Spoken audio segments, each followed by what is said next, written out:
Hey Myesha, I too have been going through a divorce which included physical, emotional, financial abuse. I've been in ministry for years as a licensed minister. I know all I've endured and survived has not been in vain, but I feel such a need to come out of the box, discover what it is God is speaking for me to do at this place in my life, especially now that I am an empty nester. I also want to break free of allowing others to confine me to the traditional form of church. I've experienced burnout and I don't want to be locked in the four walls of the local church.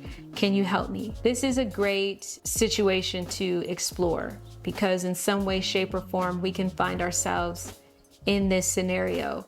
This is someone who's been drained, emotionally, physically abused, probably leveled completely emotionally. And when we are in religious organizations, there is a lot going on. There's unspoken expectations that first, what's happening in your marriage, you better stay married. Nobody knows what's going on. So this is a physically, emotionally, financially abused woman that's staying faithful. When she's really in a season of rest, she needs to recuperate. She needs to figure out her own life. She's going through this process of rediscovery while having everything else look the same. It's kind of like wanting to get something new with everything being exactly as it was. That doesn't work. It takes renegotiating. Who you were as a married woman in church is different than who you are as a divorced woman. Who you were as an abused woman is different from you being a healed woman.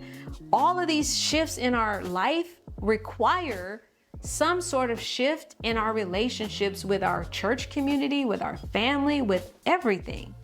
And when we are not honoring of that, it produces conflict. So what she's saying is, I don't want to be confined. I feel trapped. I feel stuck. This type of language says I'm not experiencing freedom. There is something missing. I would say take some time off. It may not be burnout. It may not be anything else. It may be you are transitioning into another version of you and feeling the pressure of everybody to remain the same. The butterfly has to sprout. It has to come out of the cocoon. The caterpillar has to go through its transformation. And sometimes we get to do that in the same environment, in the same way. Other times we got to take a beat. It's okay to take a beat. The Lord will still be with you. He will still favor you. I know people say, well, you can't do that. Don't forsake the fellowship. And I hear you and I'm with you on that.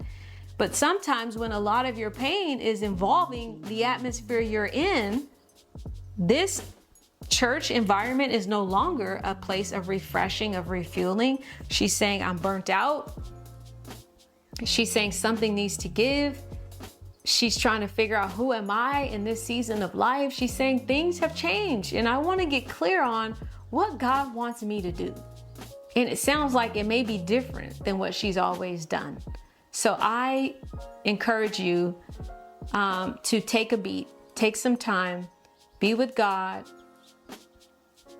figure out a way to get your spiritual needs met, talk to your pastor about it, and do the healing that you need to do to be refreshed to serve in a different capacity, in a different season of your life. I'm with you.